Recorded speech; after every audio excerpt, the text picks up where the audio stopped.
बिस्मिल्लाहिर्रहमानिर्रहीम। सर जी, mock discussion session जो immediately after the mock हम करते हैं, हर बात को बताने की ना सर एक स्टेज होती है।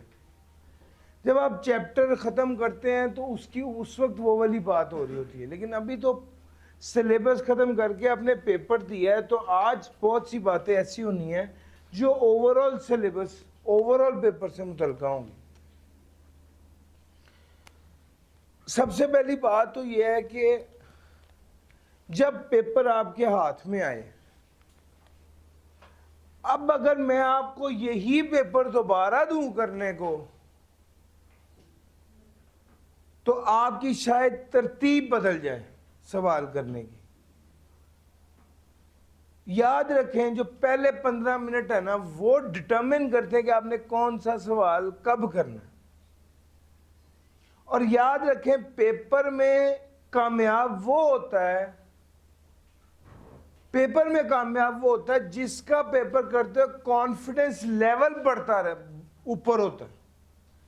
अगर आप पेपर करते हो ये सोच रहे हो कि पता नहीं क्या हो जाएगा, मैं फेल हो जाऊंगा, सर आपने सिर्फ सेल्स टैक्स किया हो ना, तब भी आपने कहना इंशाल्लाह मैं पास होके ही आऊंगा।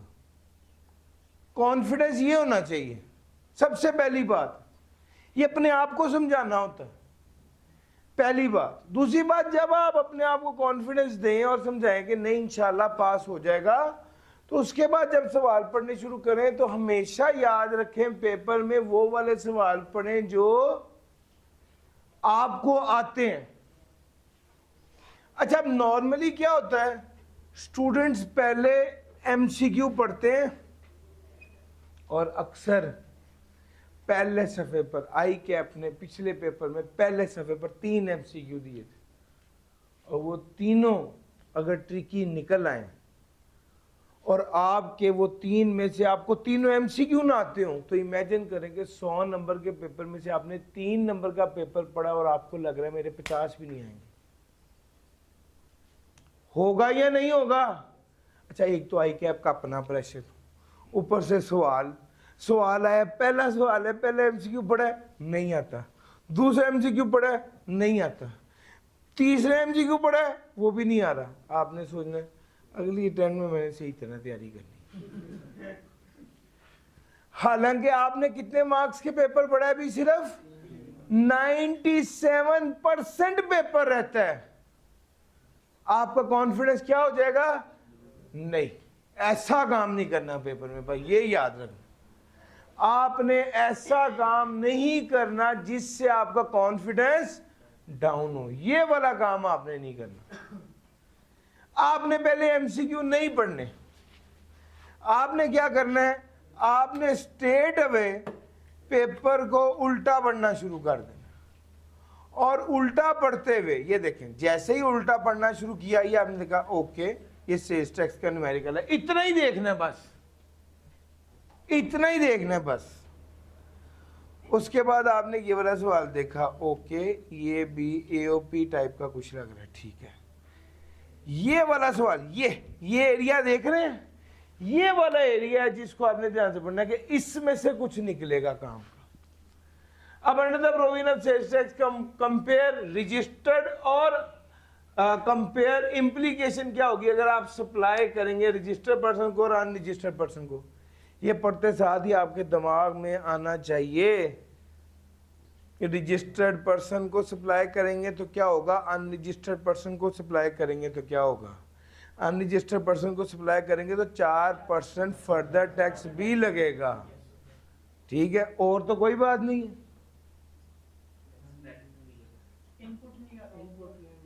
जितने परसेंट सप्लाई अनरजिस्टर्ड को करेंगे उतने परसेंट इनपुट भी क्लेम नहीं होगा अगर उसका जिस अनरजिस्टर्ड पर्सन को सप्लाई किया उसका CNIC और NTN नंबर नहीं दिया होगा और उसको इनवॉइस 1 लाख से ऊपर की होगी। ये भी दोनों शर्तें हैं, 1 लाख से ऊपर की इनवॉइस की हो और वो बंदा रजिस्टर्ड ना हो और उसका CNIC और NTN नंबर भी ना हो। एक नंबर इस चीज का है, अगर रजिस्टर्ड पर्सन को सप्लाई करेंगे तो ये तो बहुत ही अच्छा है, रजिस्टर्ड पर्सन को सप्लाई करेंगे तो उसका इनपुट टैक्स भी क्लेम करें। ठीक हो गया। 3 नंबर, इस 3 में से 2 नंबर तो आसान थे। मैं अभी ये नहीं कह रहा यार आपको पेपर करते हुए फीलर अच्छा आना चाहिए, हाँ बस ठीक है अच्छा हो रहा है। ये तो मैंने भी आपको खुद बताया ना कि यार ये वाली तीसरी बात भी थी, नई बात आपको पता, कोई बात नहीं, 3 में से 2 बहुत अच्छा है, आगे चलते। आपके दिमाग में ये रहना चाहिए मैं पास होने की तरफ चल रहा हूं, मैं पास होने की तरफ चल रहा हूं, मैं पास हो जाऊंगा, पेपर आसान है, मैं पास हो जाऊंगा, मैं पेपर आसान लग रहा है, पर ये आपकी खोपड़ी में होना चाहिए। अगर आपके दिमाग में ये नहीं ना होगा तो आपको बिल्कुल सादी एडजस्टमेंट भी लगेगी, नहीं इसमें कोई कुंडी होगी, आई कैब ने ऐसे तो नहीं ना, और बिल्कुल सादी सवाल के अंदर आप खुद ही से सोच के उसको अपने लिए मुश्किल बना लें। सर ऊपर के प्रोविजन रिगार्डिंग टेम्परेरी रजिस्ट्रेशन, ये तो आना चाहिए, आना चाहिए। चलो जी ये बता दिया। फिर रिकॉर्ड की बात उसने पूछी, 5 लाख से 5 लाख तक की अगर इनकम हो तो रिकॉर्ड क्या होता है, नॉर्मल असेसमेंट और बेस्ट जजमेंट असेसमेंट क्या होती है। यार ये वो वाले सवाल हैं जो आपने तड़ातड़ करने हैं, छापने हैं। ठीक हो गया। अच्छा जी, फिर उसके बाद ये फॉरेन नेशनल, जब फॉरेन नेशनल की बात आई तो आपके ज़हन में फॉरेन चैप्टर नंबर 13 आना चाहिए। चैप्टर नंबर 13 ये वहां से सवाल था। यूएस एड वाली एग्जांपल याद है सर, ये असल में वो वाला सवाल था जिसके अंदर हमने ये बात बताई थी कि यूएस एड ने पैसा दिया पोलियो खत्म करने के लिए, और पाकिस्तान में अमेरिका का ही एक डॉक्टर आया जो उस प्रोजेक्ट का हेड था, तो उस प्रोजेक्ट को जो सैलरी मिलेगी, उस प्रोजेक्ट के हेड को जो सैलरी मिलेगी, क्या उस पर टैक्स लगेगा? तुमने कहा था नहीं लगेगा। जहां से एड आ रही है अगर उसी मुल्क का डॉक्टर हो, जहां से एड आ रही है अगर उसी मुल्क का डॉक्टर हो और वो रेजिडेंट हो, या रेजिडेंट ना हो, या रेजिडेंट सिर्फ इसलिए हो चूंकि वो नौकरी कर रहा है, तो इस केस में उसकी सैलरी एग्जेम्प्ट होगी। सेम गोज फॉर कंसल्टेंट, यहां पर कंसल्टेंट था, एड के पैसे से आपको मिल रहा है, तो यहां पर भी वही वाला रूल अप्लाई होना था। सर ये वाला पॉइंट, ये जो छोटे सवाल होते हैं ये ज्यादा पहले पढ़ते हैं। फिर resident person owns a chain of retail outlets in Islamabad, his name does not appear in active tax payer list, administrative enforcement available, ये सवाल था। प्री कंडीशन क्या होंगी, that must be satisfied before. Sir ji as it it is Ratte वाला सवाल है। अब जो रट्टे वाले सवाल है ना सर, वो आपको आने चाहिए। ये वाले सवाल ऐसे होते हैं जो आपको पेपर में थोड़ा सा कॉन्फिडेंस दे देते हैं। अच्छा जी आपने ये वाला सवाल देखा, उसके बाद अगला सवाल देखा, इसको करना नहीं है, बस देख लिया यार ये बिजनेस का सवाल है। फिर उसके बाद देखा ये हेड्स ऑफ इनकम का सवाल है।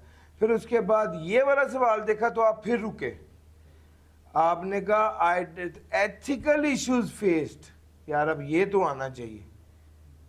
चैप्टर नंबर 3 ये वाला सवाल, 3 principle of sound taxation system, yes और नो, आना चाहिए ना। अच्छा ये क्या है, 4 नंबर का सवाल है चैप्टर नंबर 4 का, ये 10 नंबर हलवा थे इस पेपर के। अब मेरा पॉइंट समझो, अगर आपने ये वाला 10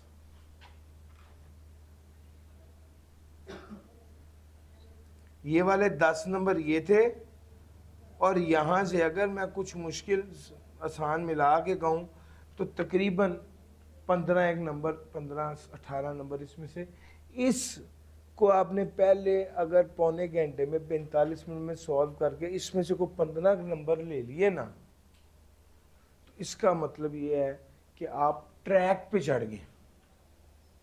जो नहीं आ रहा वो कहीं छोड़ो, क्या है 3 नंबर का मैं लानत भेजता हूँ, इस 3 नंबर पे मैं 97 में से पास होऊंगा, ये सोचना है पेपर में बैठे। कि ये 4 नंबर का सवाल है मुझे नहीं आता, मैं लानत भेजता हूँ इस 4 नंबर में, मैं बाकी 96 में से पास हूँगा। पिछले वाले 4 को नहीं आता, लानत भेजो, मैं 92 में से पास हो जाऊंगा। याद रखना, अगर आपने 75 नंबर का पेपर ठीक कर दिया और 25 नंबर पे लानत भेज दिया, आप तब भी पास हो जाएंगे। लेकिन अगर आप उस 5 नंबर के पीछे अपने दिल में रोक बिठा के बैठ गए, ओहो मेरी जिंदगी तबाह हो गई है, तो वो 95 में से 50 नहीं ले पाएंगे। मैं अक्सर ये बात कहता हूँ, मैंने ऐसे बच्चे देखे हैं जो आगे कहते हैं सर 65 का किया था पास हो गया, और ऐसे भी बच्चे देखे कहते हैं मैं फेल इसलिए हो गया मुझे 12 नंबर का नहीं आता था। पेपर में आपकी नर्व्स का टेस्ट है। ठंडे रिलैक्स, मैं अपने 50 नंबर जेब में डालूं, घर जाऊंगा, खत्म। जिसने ये किया वो जीत गया। इससे पहले हमने हमेशा आपको तैयारी सिखाई है, मेहनत करो मेहनत करो मेहनत करो। आज आपको टेक्निक सिखा रहे हैं, पेपर पास करने की टेक्निक, पेपर पास करने की टेक्निक। सर ये सारी बातें, ये आपने क्या किया, आपने सवाल, ये वाले सवाल ये ज़्यादा डेंस होते हैं, छोटे छोटे मार्क्स होते हैं, इन सवालों को पहले देखा, यहाँ पर आए ये वाले सवाल पहले देखे, उसके बाद सैलरी देख लिया। अब सैलरी के उसके बाद आपने देखा क्वेश्चन नंबर 2 है और ये एमसीक्यूज है। सबसे पहले क्वेश्चन नंबर 2 देख लिया, ये सैलरी वाला सवाल है, उसको आराम से पढ़ा, इसकी एडजस्टमेंट एक आध ना आती हो तो फिर आपने सोचना है कोई बात नहीं, मैं उस 2 नंबर पे भी लानत भेज दूँ, मैंने बाकी 5 में से 4 लेने। यार मैं आपको खुद कह रहा हूँ, आपके पास 25, 20, 25 मार्क्स का मार्जिन है कि पेपर में उस पर लानत भेज के आगे निकल जाओ। क्योंकि अगर आप उसके बारे में परेशान रहे तो डर ये है कि जो सवाल पे दिमाग लड़ाना, असल में सर जब आप पैनिक कर जाएंगे ना तो जो एडजस्टमेंट आपको आती है आप वो भी नहीं कर पाएंगे। तो कुजा ये कि जो एडजस्टमेंट आपको नहीं आती आप वो कैसे करेंगे। और सर मेरा पॉइंट समझ आ रहा है, ये मेन चैलेंज है पेपर के अंदर। सबसे बड़ा चैलेंज ये है कि यार मैंने 50 नंबर समेटने किस तरह है। अभी तक मैंने एमसीक्यू नहीं पढ़ाया आपको। मैंने क्या किया है, सवाल देखा, यार ये तो सस्ता सा सवाल लग रहा है, ये सैलरी है, ये एडजस्टमेंट है, ये एडजस्टमेंट है, 7 मार्क्स है, ठीक है 7 में से 7 नहीं आएंगे लेकिन 5 एक नंबर तो आ ही जाएंगे। ये वाली एडजस्टमेंट आपने जब कर ली, फिर उसके बाद आपने एमसीक्यूज 1 बाय 1 देख लिए। एमसीक्यूज देखें और एमसीक्यूज करें। वैसे इस पर्टिकुलर पेपर में कोई भी इस तरह का एमसीक्यू नहीं था कि आपको लगता है कोई एक ऐसा एमसीक्यू है जो बिल्कुल ही समझ नहीं आ रहा था कि इसका क्या करना है।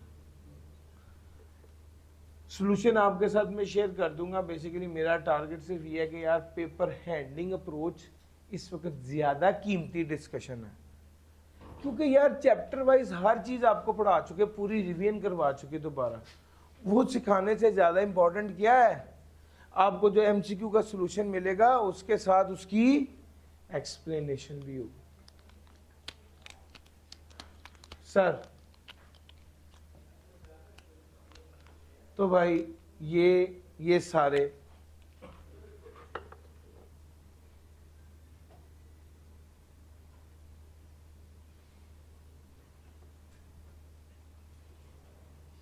एमसीक्यू, हाँ आपने फिर उसके बाद आए, आपने ये वाला रेजिडेंट वाला कर लिया, क्वेश्चन 2 कर लिया, क्वेश्चन 3 कर लिए, एमसीक्यू कर लिए। उसके बाद आए क्वेश्चन नंबर 4 और फिर क्वेश्चन नंबर 4 देखा कि ये तो हेड्स ऑफ इनकम वाला सवाल है। ये वाले जो बड़े सवाल होते हैं ना, जिसको देख के आपको डर लग रहा होता है, यकीन करें इसमें से 50% मार्क्स लेना सबसे ज़्यादा आसान होते हैं।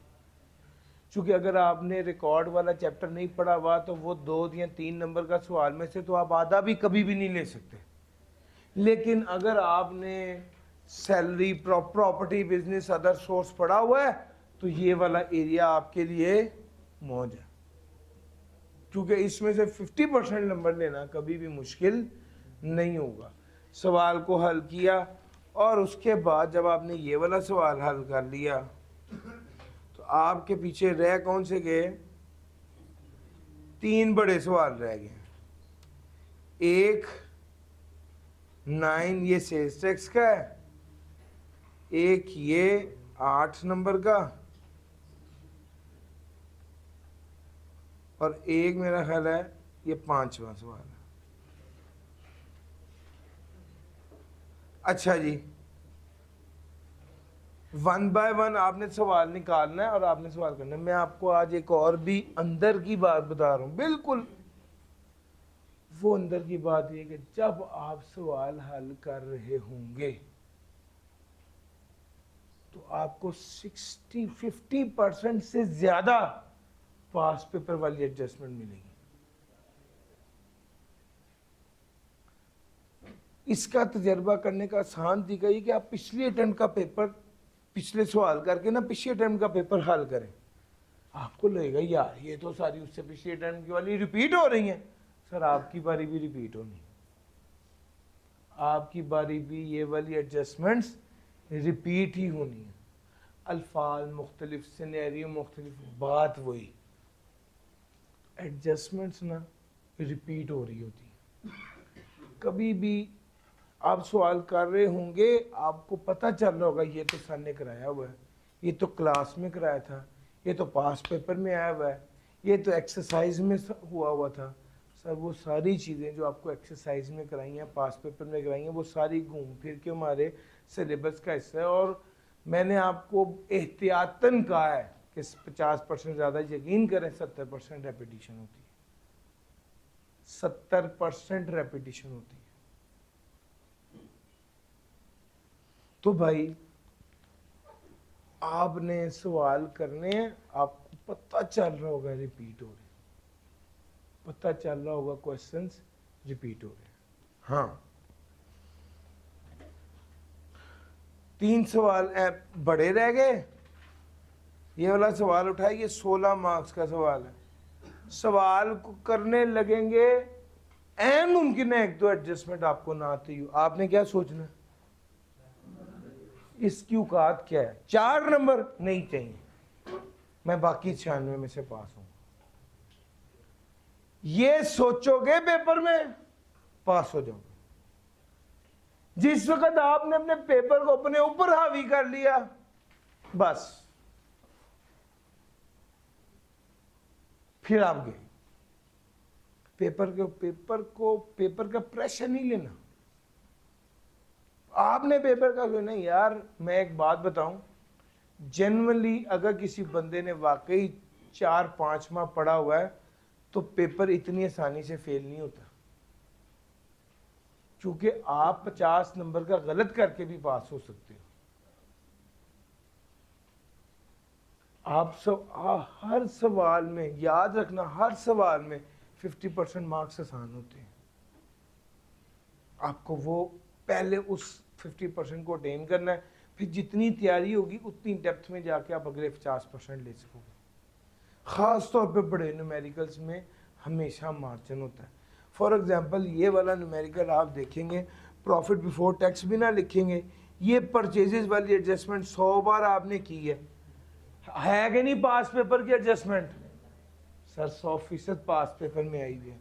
सर ये परचेज ऑफ ऑफिस स्पेस, आपको ही पता है कि भाई ये तो खर्चे की आइटम नहीं है। अकाउंटिंग सॉफ्टवेयर 100 बार एडजस्टमेंट की है, अकाउंटिंग सॉफ्टवेयर पर खर्चा किया, उसे ऐड बैक करो, उसकी अमाउंट किया हुआ है ना सर, वही बार बार आना होता है, वही बार बार आना होता है और वही आपको भी आएगा। ये प्रॉफिट ऑन डेट है, ये अदर सोर्स में जाना है, ये बिजनेस में नहीं आना। सर ये मिनिस्ट्री प्रोविंशियल मिनिस्टर ने दिया है, आपको पता है कि भाई मॉनिटरी रिवॉर्ड है, अदर सोर्स में जाना है। उसने पेपर में इस बार आपको कहना है प्रेसिडेंट ने दिया है, तो क्या करेंगे? अदर सोर्स में ले जाओगे ना, गलत। प्रेसिडेंट अगर दे तो एग्जेम्प्ट होता है, ठीक है सर, प्रेसिडेंट अगर दे तो एग्जेम्प्ट होता है। सर समझ आ रहा है? तो भाई तरीका क्या है? और अब सवाल ये कि ये पेपर हल करने के बाद अब करना क्या है? अपना 50 नंबर घेरने के अप्रोच पे फोकस करना। 50 नंबर घेरने कैसे हैं, 50 नंबर अंदर कैसे करने हैं। अब हमारा टारगेट ये है, असल में एक पेपर ज़िंदगी में आपने देना था, पेपर से पहले वो आपने दे दिया नहीं, लेटेस्ट टाइम का पेपर पकड़ें और उसे अटैम्प्ट कर डालें। ऐसे ही एक दिन सुबह सुबह उठें, 9 से 12 अटैम्प्ट करें। सर एक पेपर में इतनी लर्निंग होती है ना, यकीन करें। लेटेस्ट रिटर्न का पेपर उठा के आपने दे छोड़ना और अपनी पेपर हैंडलिंग एबिलिटी को बेहतर कर लो। अगर मुझसे कोई बच्चा ओपिनियन ले कि सर अब से ऑनवर्ड्स क्या करें, मैंने 2 बार सिलेबस मुकम्मल कर लिया, मैंने आपके क्वेश्चंस की प्रैक्टिस कर ली, पास पेपर की प्रैक्टिस कर ली, अब क्या करना चाहिए? इस सवाल का जवाब है, आप एक बार शुरू हो अपनी किताब का टेक्स्ट नहीं पढ़ना, सारी एग्जाम्पल्स और पास पेपर चैप्टर वाइज फड़का दो। ठीक हो गया? ये एक बार काम करो और एक बार फुल पेपर अटेम्प्ट करो, पिछली अटेम्प्ट और उससे पिछली अटेम्प्ट, पिछली से पिछली अटेम्प्ट जो है उसको वो काफ़ी ज़्यादा आपके लिए रेलिवेंट होती है, ठीक है, और उसको मैंने अकॉर्डिंगली एडजस्ट करके आपके लिए इस पेपर में भी इनकॉर्पोरेट किया। लेकिन जो पिछली अटेम्प्ट है वो इसलिए आपके लिए आसान है करनी, चूँकि वो तो बिल्कुल ऐसे है जैसे आपका रेट सिलेबस कुछ भी चेंज नहीं हुआ। तो पिछली अटेम्प्ट तो आपके लिए स्टैंडर्ड है कि उठा के पेपर ऐसे ही कर लो। उससे पिछली अटेम्प्ट आप करोगे तो आप फंस जाओगे, क्योंकि उसके सवालों में तब्दीली, रेट्स में तब्दीली, होल्डिंग पीरियड में तब्दीली, वो सारे मसाइल उसके अंदर होंगे। तो कम से कम पिछले अटेम्प्ट वाला पेपर आपने ज़रूर करना है और एक बार सारी एग्जाम्पल्स और वो गो थ्रू करो। हाँ, जब पेपर से पहले तैयारी कर रहे होगे उस वक्त फिर सारा टेक्स्ट भी गो थ्रू करना। यार मेरा पॉइंट समझ आए? ये स्ट्रेटजी है, ये प्लान है, इसके मुताबिक आपने चलना है। मैं थोड़ा सा आपको बता दूं कि ये वाला सवाल आपके पास पेपर में एक क्वेश्चन है कोकब ब्रदर्स के नाम से, ये उस टाइप का सवाल है, उस टाइप का सवाल है। अगर किसी बच्चे ने पास पेपर अच्छे से किए हो, कम से कम पिछली 5 सालों के, तो वो आई कैप का पेपर आराम से हल कर लेगा। ये मैं आपको बता रहा हूं, पास करने का तो इशू नहीं। आई कैप वाला नहीं एडजस्टमेंट पूछता है, उस पास पेपर की तैयारी के इजाफी अगर आपने टेक्स्ट भी बहुत अच्छे से पढ़ा हुआ है तो फिर तो नेक्स्ट लेवल है। तो पिछली 10 अटेम्प्ट्स आपको अगर आती हैं तो आप कोई भी पेपर उठाएंगे आपको समझ आ जाएगी, यार ये तो रेपिटेशन है, गोलियां ही दी हुई, 35-40 एडजस्टमेंट है, कभी कोई पूछ लेता, कभी कोई पूछ लेता, कभी कोई पूछ लेता। इसमें कोई रॉकेट साइंस नहीं है। अच्छा जी, फिर इसके अलावा जो क्वेश्चन है सेल्स टैक्स वाला, ये सेल्स टैक्स वाला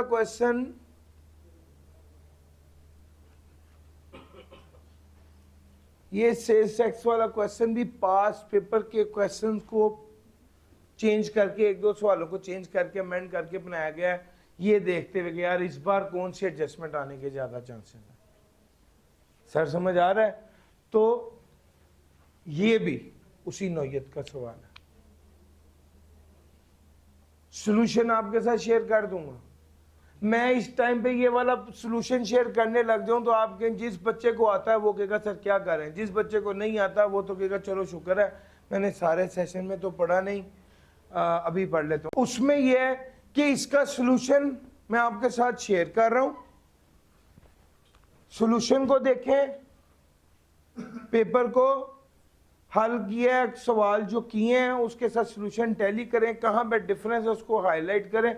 मैं सॉल्यूशन शॉर्टली आपके साथ, असल में कुछ ऑनलाइन वाले बच्चे हैं उनको हमने 24 घंटे दिए होते हैं, तो मेरा ख्याल है कि जैसे ही 24 घंटे पूरे हों हम आपके साथ सॉल्यूशन शेयर करते ताकि आप उसको देखें। जहाँ पर प्रॉब्लम आए आपने कुछ भी नहीं करना, आपने डायरेक्टली मुझे व्हाट्सएप कर देना।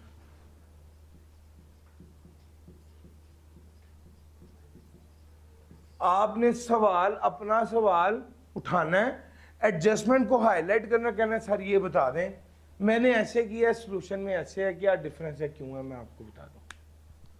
और सर समझ आ रहा है, लेकिन मैं आपको थोड़ा सा गाइड करने के लिए बता दूं कि ये जो क्वेश्चन नंबर 9 है, अगर आप में से किसी बच्चे ने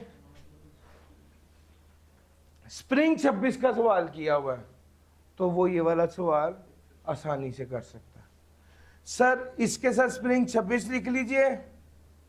क्वेश्चन नंबर 8 कहाँ का है?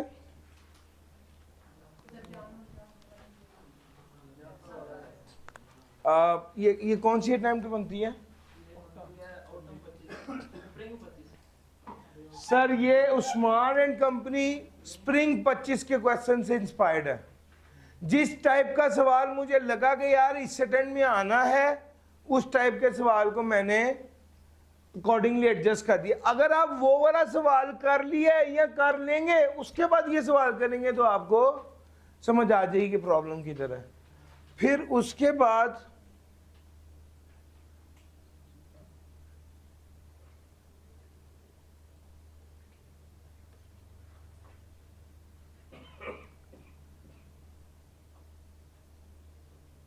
क्वेश्चन नंबर 5,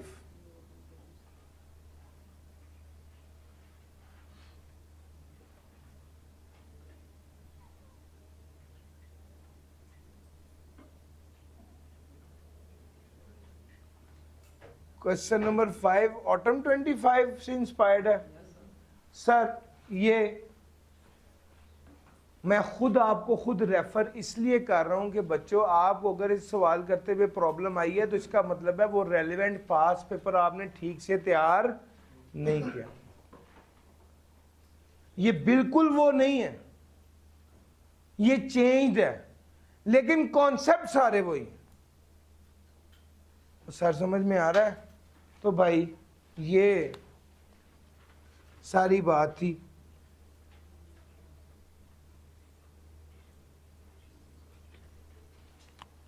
डन हो गया सर जी? ले सर, ये हमारी इसकी डिस्कशन है। कोई बात आपने करनी तो मैं हाजिर हूँ, कोई बात आपने पूछनी है, आपने करनी है तो मैं हाजिर हूँ। कोई ऐसी चीज़ है, कोई ऐसा MCQ है जो आपको नहीं समझ में आया है, कोई ऐसा सवाल है, कोई ऐसी एडजस्टमेंट है जो आपको समझ में नहीं आई। चूँकि माई टारगेट वॉज पहले 15 मिनट की भी सुन लो। सबसे पहले 15 मिनट में आपने स्किम करना है पेपर। अच्छा ये MCQ है, ये सैलरी का न्यूमेरिकल है, ये बिजनेस का न्यूमेरिकल है, ये सेल्स टैक्स का न्यूमेरिकल है। सर जी इतनी कोई लंबी तो बात नहीं है। आप मुझसे बात करें, मैं आपको कहूँगा कि यार ये पेपर तो सब बच्चों को पहले ही पता होता है क्या आना है। क्यों? सर सबसे पहले MCQ आने हैं, इसमें तो कोई मुश्किल नहीं है ना 10 मार्क्स के। ठीक है, दूसरे नंबर पे क्या आना है?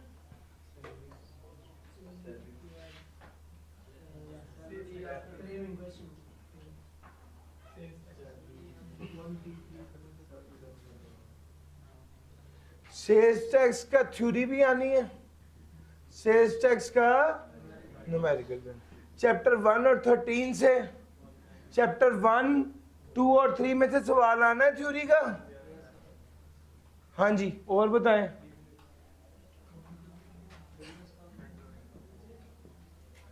सर जी आगे क्या है?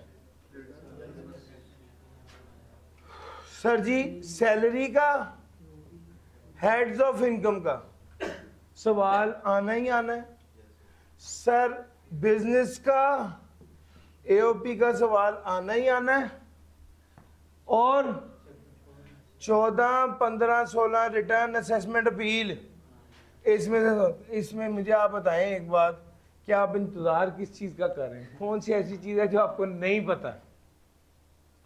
वेरी क्लियर है कि यार ये सवाल आने हैं, ये सवाल आना है, ये सवाल आना है, ये सवाल आना है, ये सवाल आना है पक्का, ये सवाल आना है पक्का। बिजनेस AOP के 2 हो सकते हैं, 1 हो सकता है, आना जरूर है। सर ये 7 सवाल हैं, आप नोट कर लीजिए। यही सवाल पिछले 10 सालों में आए हैं, यही सवाल आपको भी आना है। इसमें कोई ऐसी बात नहीं जो आपके पता नहीं पेपर में क्या आएगा। 100% सबको पता है पेपर में क्या आएगा। 10 से 15 मार्क्स उसने ग्रिड अलहदा से बताया हुआ है।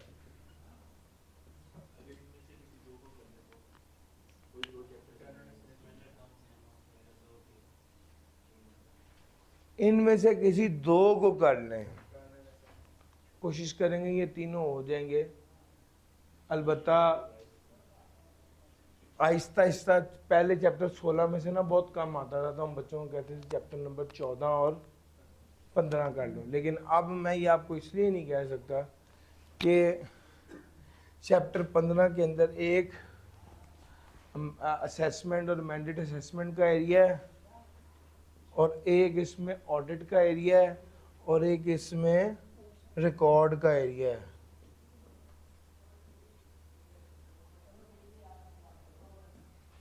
चैप्टर 16 में अपील्स हैं और अपील का सारा बताया हुआ है, और उसमें एडीआर है, एपलेट अथॉरिटी और एडीआर है।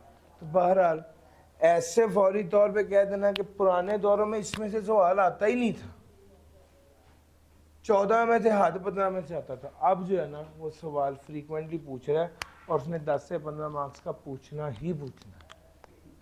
ठीक हो गया सर जी? तो ये डिस्कशन थी।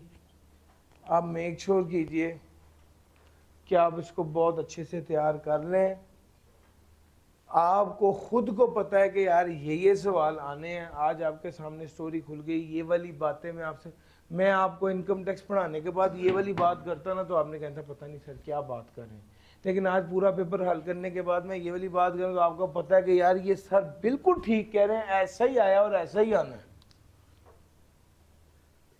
सर समझ आ रहा है? अब आपको खुद पता है, आपको पता है कि मैं ये वाला एरिया नहीं ना करूंगा तो मेरे इतने मार्क्स स्टेक पे हैं।